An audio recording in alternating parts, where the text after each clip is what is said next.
एक गांव में रामू अपनी पत्नी और बेटे के साथ रहता था। वह बहुत ही ईमानदार और दयालु था।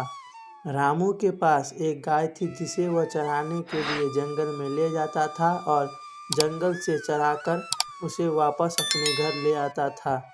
एक दिन रामू अपने गाय को जंगल में चराने के लिए ले जाता है और कहता है, अरे आज तो मेरे गाय का पेट भर जाएगा क्योंकि आज तो जंगल में बहुत अच्छी घास है। जब तक मेरी गाय घास चर रही है तब तक मैं पेड़ के पास जाकर आराम करने लगता हूँ। इतना कहकर रामू पेड़ के नीचे आराम करने के लिए चला जाता है। उसे आराम करते करते पता ही नहीं चलता कि उसकी आंखें लग जाती है और वह कुछ देर तक ऐसे ही सोता रहता है।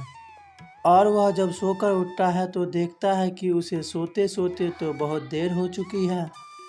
अरे मुझे सोते सोते तो बहुत देर हो चुकी है। मुझे देखना चाहिए कि मेरी गाय कहाँ चली गई। मैं जल्दी जाकर अपनी गाय को देखता हूँ। और वह गाय को देखने के लिए चला जाता है। जब वह गाय को देखने जाता है तब उसकी गाय वहाँ पर नहीं रहती है। अरे मैं अपनी गाय को तो यहीं पर छोड़ के गया था लेकिन मेरी गाय यहाँ पर नज़र ही नहीं आ रही है। मैं थोड़ी दूर जाकर देखता हूँ कहीं मेरी गाय जंगल के अंदर चली गई होगी। और वह जंगल में अंदर जाने लगता है और वह जंगल में गाय को ढूंढता है लेकिन वहाँ पर उसकी गाय नज़र ही नहीं आती है। वह उदास होकर अपने घर की ओर जाने लगता है। रामू अपने घर पहुंच जाता है और उसकी पत्नी कहती है, ए जी आप इतना लेट क्यों आए हैं और अपनी गाय कहाँ है? ये बात सुनकर रामू अपनी पत्नी से कहता है, अरे भाग्यवान, मेरे साथ आज जंगल में बहुत अजीब हुआ। मैंने अपनी गाय को चरने के लिए जंगल में छोड़ दिया और मैं पेड़ के नीचे आराम करने चला गया। मुझे सोते सोते बहुत देर हो गई। मैं जब सोकर उठा तो मैं अपनी गाय को देखने गया लेकिन मेरी गाय जहाँ पर चल रही थी वहाँ पर नहीं थी। मैंने जंगल के अंदर भी जाकर देखा लेकिन गाय नहीं मिली। भाग्यवान, अब तुम ही कुछ बता, मुझे कुछ समझ में नहीं आ रहा है, मैं क्या करूँ? जो कुछ भी होता है वह अपनी पत्नी को सारी बातें बता देता है। इस पर उसकी पत्नी कहती है, ए जी आप जंगल में जाकर एक बार फिर से अपनी गाय को ढूंढिए, कहीं अपनी गाय मिल जाए। हाँ भाग्यवान, तुम ठीक कह रही हो। मैं अभी जंगल में जाकर देखता हूँ, हो सकता है कहीं अपनी गाय मिल जाए। अपनी पत्नी की बात मानकर रामू दोबारा अपने गाय को ढूंढने के लिए जंगल में चला जाता है मगर उसे उसकी गाय कहीं पर भी नहीं मिलती है। वह परेशान हो जाता है। वहीं पर वह एक घर के अंदर चला जाता है और कहने लगता है, मेरे पास एक ही गाय थी और वह भी जंगल में खो गई और मैं बहुत गरीब हूँ, दूसरी गाय भी नहीं खरीद सकता हूँ। अब मैं क्या करूँ?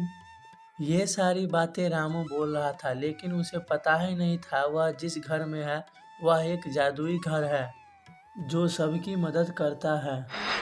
घर सारी बातें सुनकर रामू से कहता है, हे रामू तुम क्यों परेशान हो? रामू यह आवाज सुनकर डर जाता है और कहता है, कौन हो कौन हो? मेरे अलावा तो इस घर में कोई नहीं है, तो यह आवाज कहाँ से आ रही है? कहीं यह भूतिया घर तो नहीं है? हे भगवान मेरी मदद करो। हे रामू मैं एक घर बोल रही हूँ। क्या घर भला बोल सकता है? तुम कैसे बोल सकते हो? रामू मैं एक आम घर नहीं, मैं एक जादुई घर हूँ। मैं बोल सकती हूँ और मैं तुम्हारी मदद भी कर सकती हूँ क्योंकि तुम एक ईमानदार आदमी लग रहे हो और मेहनती भी। तुम्हें क्या चाहिए? तुम्हें जो कुछ भी चाहिए मैं तुम्हारी हर इच्छा पूरी करूँगी।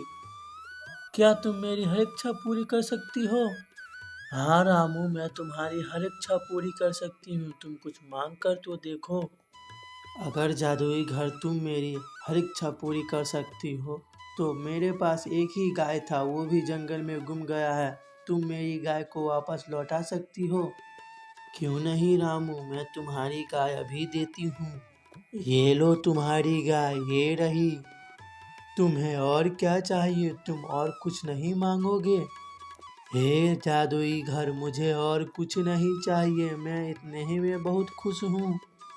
रामू, तुम बहुत ईमानदार और दयालु हो, मैं तुम्हें इसके बदले कुछ देना चाहती हूँ। ये लो कुछ सोने और कुछ पैसे।